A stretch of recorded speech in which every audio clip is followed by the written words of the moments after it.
Hi, my name is Emma Durbridge and I'm the project manager of the Girls in STEM Toolkit, fondly known as The Gist.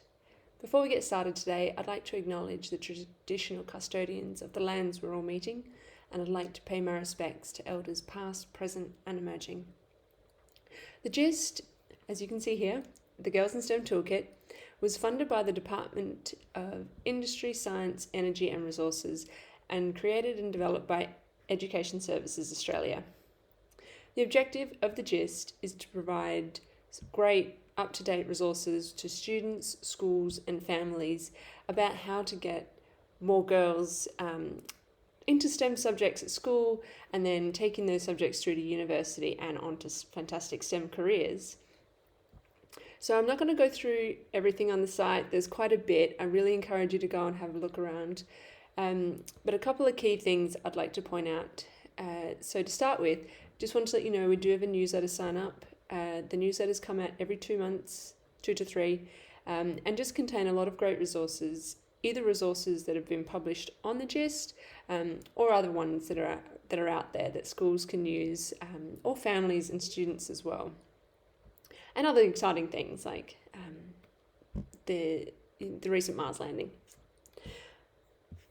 So we'll have a look at the student section to begin with. There's a lot of great interviews and articles about things how, making a difference in STEM, and how it really does contain things like creativity and problem solving and a lot of these things that our traditional views of STEM careers didn't have.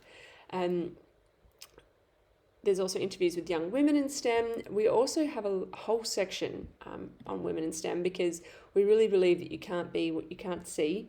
So there's some really great long profiles of women working in STEM. A lot of these women are either students right through to the top of their careers. So there's a whole range here. They talk about where their journeys began and where they are now. They'll also show the related skills and the related subjects that they took with some further information attached. There's also a whole series of posters. These are fantastic for classroom walls, bedroom walls, and they're really easy to download PDFs. What we've done with these is made sure when we interviewed people that we talked about their professional side of their role, but also their personal. And a lot of the time you can see interests in hobbies correlating with the careers they've chosen. We also have a whole series of podcasts, a lot of them either run by women in STEM or for women in STEM, and video interviews as well. We then have some further sections on imposter syndrome, job-ready skills, future employment. We also feature activities and events from across Australia. So these are always being updated. A lot of the time at the moment they are online, but definitely always sort of check back in to see what's new. The GIST quiz is a really fantastic resource. So as you can see here, it's very, very simple. There's 21 questions.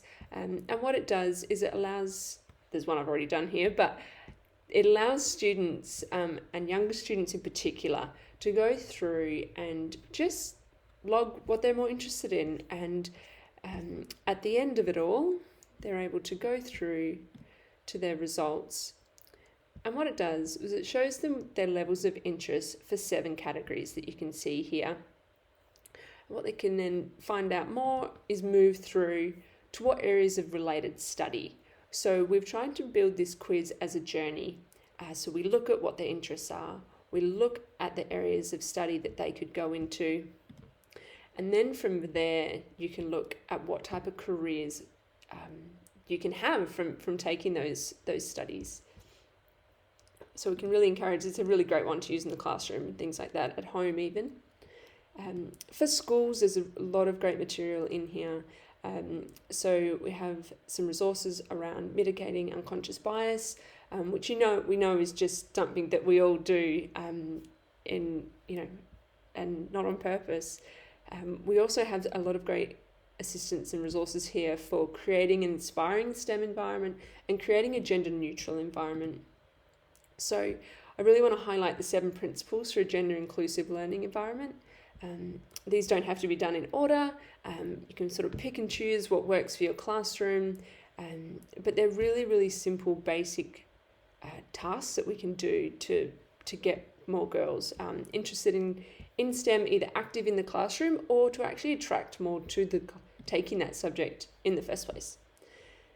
As a backup for those 7 principles, we've recently released a literature review of published resources, particularly around young women in STEM. And what we will have here, I'll just open the guide, it'll be easier, is actually steps and strategies around each. So we take creating a gender neutral environment, there's the research that's been found around that and its benefits, and then we look at classroom strategies for helping create that. So I can really, it's only 21 pages, I can really encourage everyone to sort of have a look at that and just reflect on it from time to time. It's also a great PD resource too. We also have lessons for you. We've had lessons created specifically for the GIST, and we also then have, we've collated other lessons as well. One of the features that we have on these lessons is a girls in focus. They're all curriculum aligned. We also have a girls in focus sort of section here on each one, and as you move through the unit you'll see those highlighted, and it's just that really sort of good reminder of like, okay, how can I be sort of engaging them further in the material that we're using. We have a whole section on career advisors and some resources that they can utilise too, and how we can engage the STEM community. And this is, engaging families as well. We have case studies, and we have resources. So there's posters and information sheets, presentations.